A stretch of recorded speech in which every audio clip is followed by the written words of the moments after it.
السلام عليكم ورحمة الله وبركاته.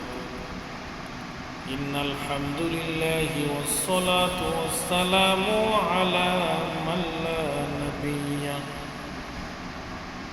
محمد رسول الله صلى الله عليه وسلم وبعد. প্রিয় অনলাইনের দেশ ও দেশের বাহিরে থেকে যারা দেখছেন সবাইকে আন্তরিকভাবে অভিনন্দন ও মোবারকবাদ জানাচ্ছি। প্রিয় বন্ধুগণ, আমার এই পেজটি, আমার এই চ্যানেলটি, আমার এই অনলাইন মাধ্যমগুলি সম্পূর্ণই আল্লাহর দ্বীনের স্বার্থে মানুষকে কিছু কোরআন হাদিসের কথা শোনানোর চেষ্টা করি, যাতে মানুষের জীবনের কিছুটা পরিবর্তন সাধন হয়, কিছুটা উপকার মানুষ পায়। এটাই উদ্দেশ্য, অন্য কোনো উদ্দেশ্য নিয়ে নয়। আজ আমি সামাইল তিরমিজি থেকে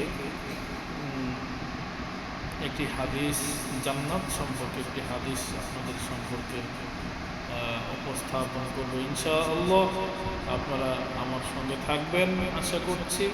তার আগে আমার এই পেজটি, চ্যানেলটি যারা এখনও সাবস্ক্রাইব, লাইক, কমেন্ট, শেয়ার করতে পারেননি, অবশ্যই একটি লাইক, শেয়ার, কমেন্ট এবং ফলো দিবেন। কেন নয়, আপনার একটি সামান্য একটি কাজের জন্য আপনার আরেকটি ভাই বোন আল্লাহ তাআলা ইসলাম ধর্মের মহান কিছু সত্য কথা শোনার সুযোগ পাবে। এর থেকে আপনি কিন্তু আপনার অজান্তেই অনেক সওয়াবের অধিকারী আল্লাহ তাআলার কাছে আপনি হয়ে যাবেন। বন্ধুগণ, চলুন তাহলে আমরা মূল হাদিসটির দিকে আমরা চলে যাই। আল্লাহর নবী মুহাম্মদুর রাসূলুল্লাহ সাল্লাল্লাহু আলাইহি ওয়াসাল্লাম তিনি জান্নাতের কথা বলতে যে বলেন, জান্নাতে শেষ ব্যক্তি হামাগুড়ি দিয়ে জান্নাতে প্রবেশ করবে। জাহান্নামের কষ্ট তিনি সহ্য করতে করতে অতিষ্ঠ যখন হয়ে যাবে, আল্লাহর কাছে ফরিয়াদ করতে করতে একটা সময় ওই ব্যক্তি ফরিয়াদ আল্লাহ রাব্বুল আলামিন গ্রহণ করবেন। আল্লাহ রাব্বুল আলামিন ওই জাহান্নামী ব্যক্তিকে জীবনের সমস্ত গুনাহ খাতা ক্ষমা করে দিয়ে তাকে জান্নাতে যাওয়ার অনুমতি দিবেন। কিন্তু ওই ব্যক্তির অবস্থা এতই দুর্বল হবে, জান্নাতে স্বাভাবিক অবস্থায় যেতে পারবে না। আল্লাহর নিয়ামত পেয়ে এতই খুশি হয়ে যাবে, হামাগুড়ি দিয়ে সে জান্নাতে চলে যাবে। সুবহানাল্লাহ! আল্লাহর নিয়ামত জান্নাত দেখে পাগল হয়ে যাবে, হামাগুড়ি দিতে দিতে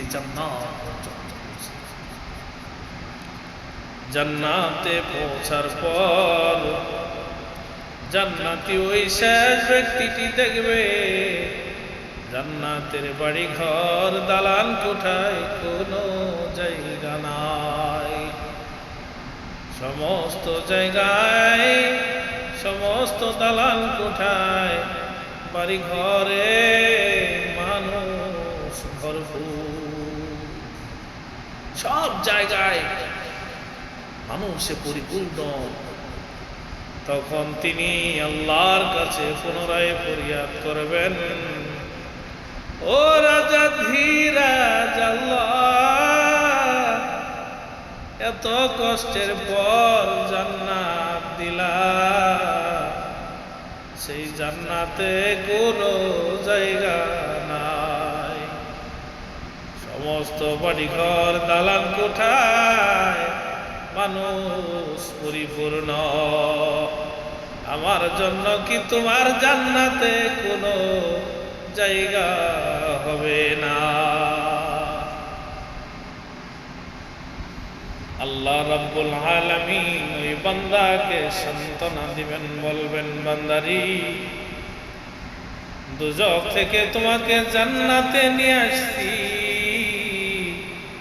আমার জান্নাতের নিয়ামত দেখে কি তুমি খুশি হও নাই? লোকটি কাঁদতে কাঁদতে বলবে, আল্লাহ, আলহামদুলিল্লাহ, জান্নাতের অপার নিয়ামত দেখে আমি অনেক খুশি হয়েছি।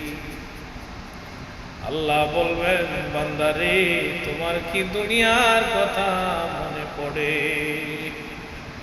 বান্দা বলবে, হ্যাঁ আল্লাহ, মনে আছে। আল্লাহ বলবেন, তাহলে তোমার মনের যত ইচ্ছা আছে আজকে তোমার আল্লাহর কাছে তুমি মনে মনে তোমার ইচ্ছা দিয়ে তা প্রকাশ করো।